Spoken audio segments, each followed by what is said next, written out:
Hey everyone, so little man's in bed, so it's a great time to talk about the meal plan. I uploaded the files to the file section. You'll see there'll be 3 files. There'll be a meal plan, there'll be some recipes, and some other tips that you can maybe print off or have a look at maybe when you're listening to this video. Um, there's kind of 3 broad nutrition groups that I want to just review with you. One of them is the AIP, the second one is paleo, and the third one is portion control.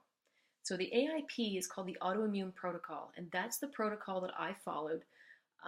Obviously, working with a functional doctor, and there were some supplements and things involved with that as well, which I will explain in detail. It's a little complicated.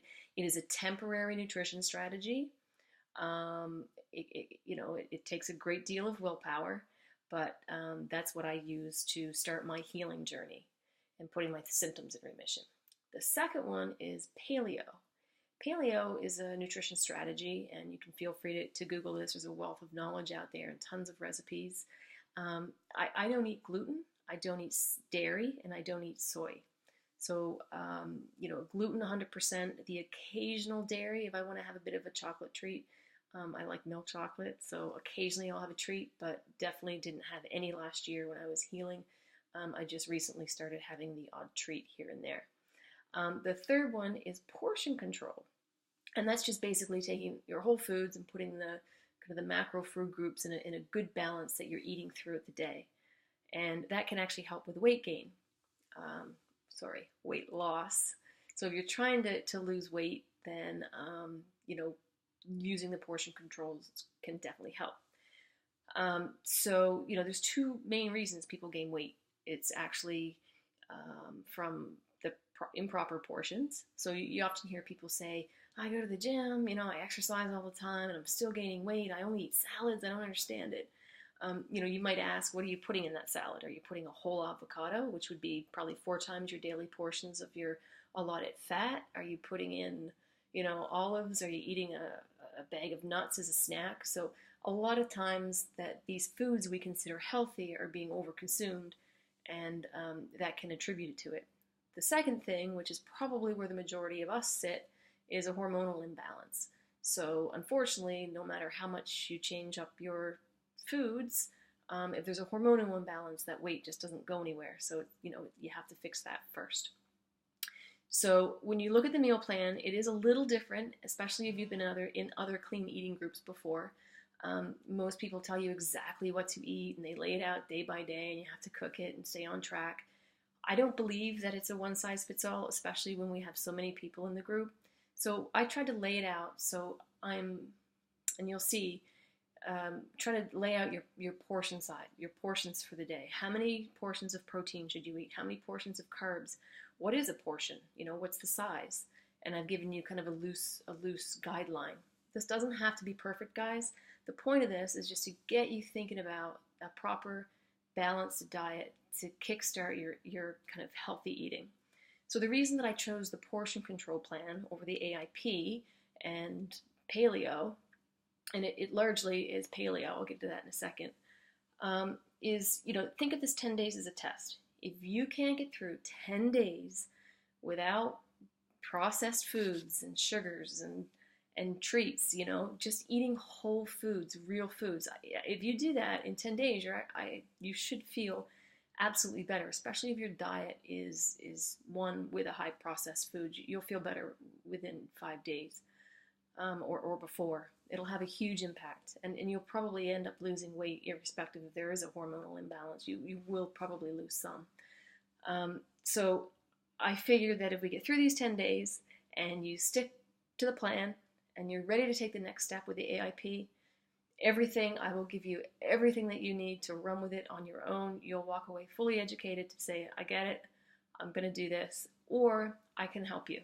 I'm open to help anybody that's willing to try it. It's a commitment. There's no cheating. It's full on. Again, I'll explain it in more detail as we get through the group. The second reason I chose the AIP is because it's more normal. It's more like how you live your life. After the AIP is over and you've done your strict kind of cleanse with the foods, then you maintain a lifestyle where you're eating these balanced, healthy meals. And some of the recipes that I've laid out and I say, it's not paleo, but it is. A lot of the recipes are actually ones that I use, so they are paleo. You'll see some things in there. I think 98% of them are paleo. You'll see very little recipes that have cheese in them, probably no gluten. There may be one or two that get snuck in there. I don't eat the gluten, so 98% of the recipes are actually paleo. You'll see things like almond meal, which like almond flour instead of just regular flour. You'll see things like maybe coconut aminos that replace soy. So there's all kinds of little things in there that tapioca starch I use for thickeners instead of flour. So there's all kinds of little things that you might see, and they're tips that I can kind of help you along the way over the next 10 days if you're looking to maybe take this to the next level. For the third reason I did the portion control instead of the AIP is for some you might not need the AIP. It might just mean that you need to tidy up your diet and get into a habit of eating healthy.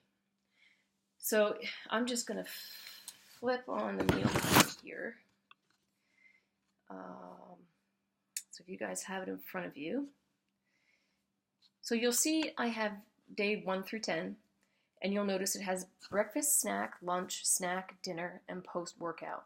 So what I've laid out is for the breakfast, there'll be 1 protein and 1 carb. There'll be 1 fruit for a snack. Now, these are the kind of a plan that I put together. Feel free to change it. If you don't want to have a carb and a protein for breakfast, have a piece of fruit. Have the carb and protein maybe for a snack. But the idea is that you're eating 4 portions of protein a day, 2 portions of carb, 2 portions of fruit, 3 vegetables, etc.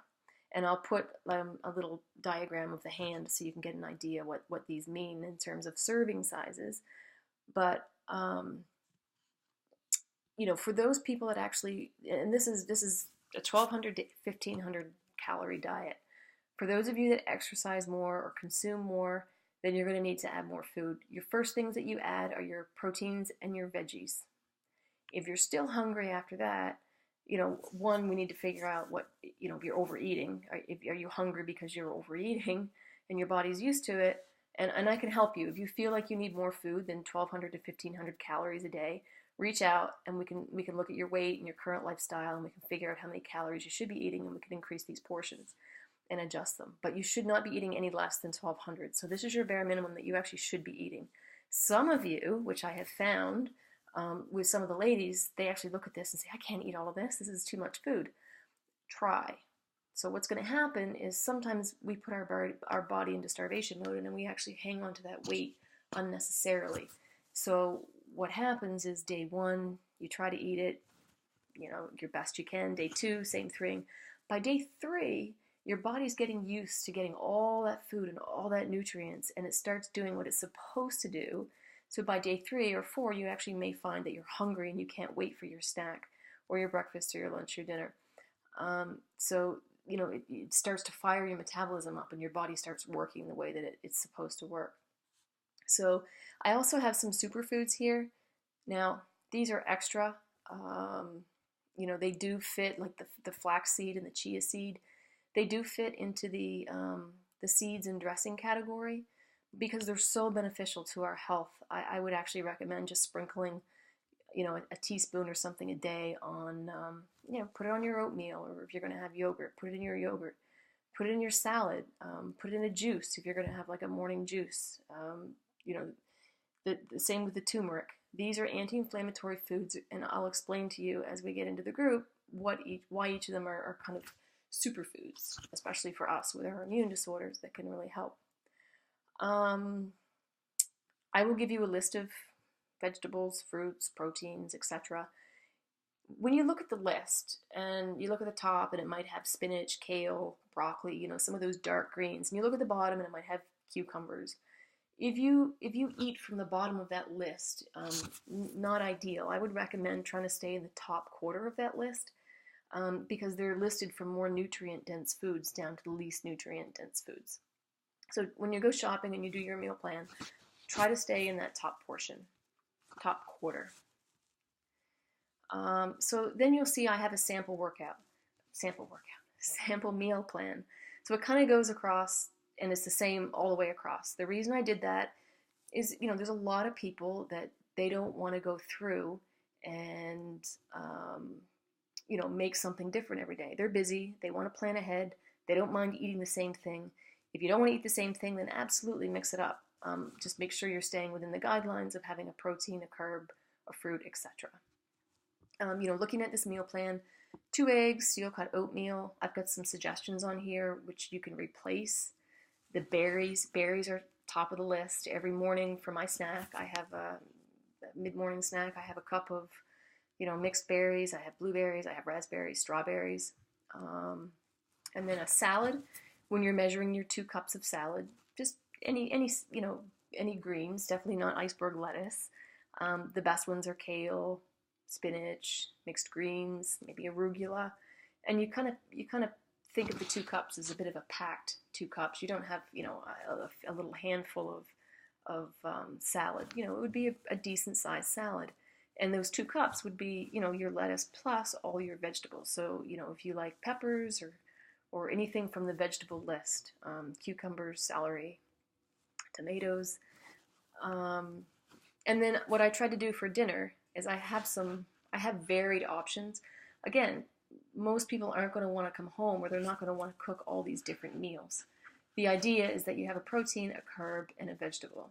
So what I would recommend is go through the recipe list, have a look at maybe 1 or 2 of them where you're like, I think I'll try that this week.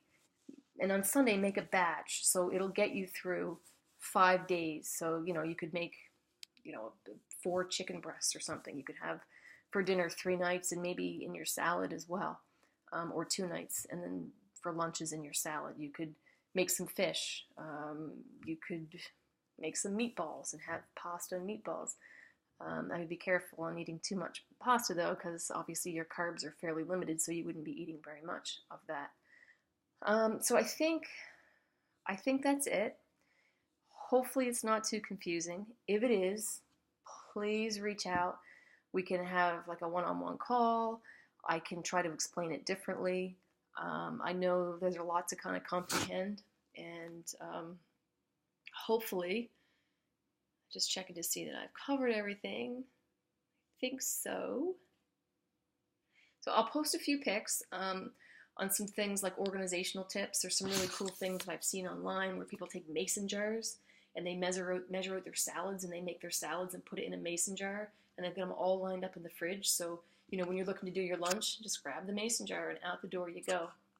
So there's a lot of tips that you can do, but preparation is absolutely critical. So this weekend, going to the grocery store, getting your groceries, and getting your meal plan sorted first for what you actually want to eat for the week, and then going to the store, doing your shopping, and doing your cooking on Sunday or Saturday, whatever you prefer.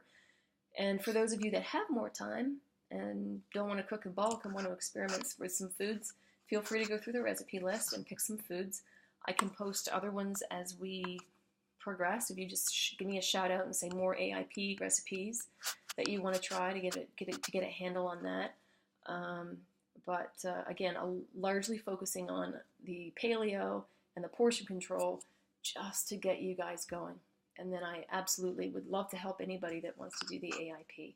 And I will 100% explain everything. I'll do a separate video explaining the whole thing. Okay, guys, I'm off to bed. I have a big day tomorrow, hopefully with some good news. But if not, I'm prepared for that as well. So good night, and we'll see you soon.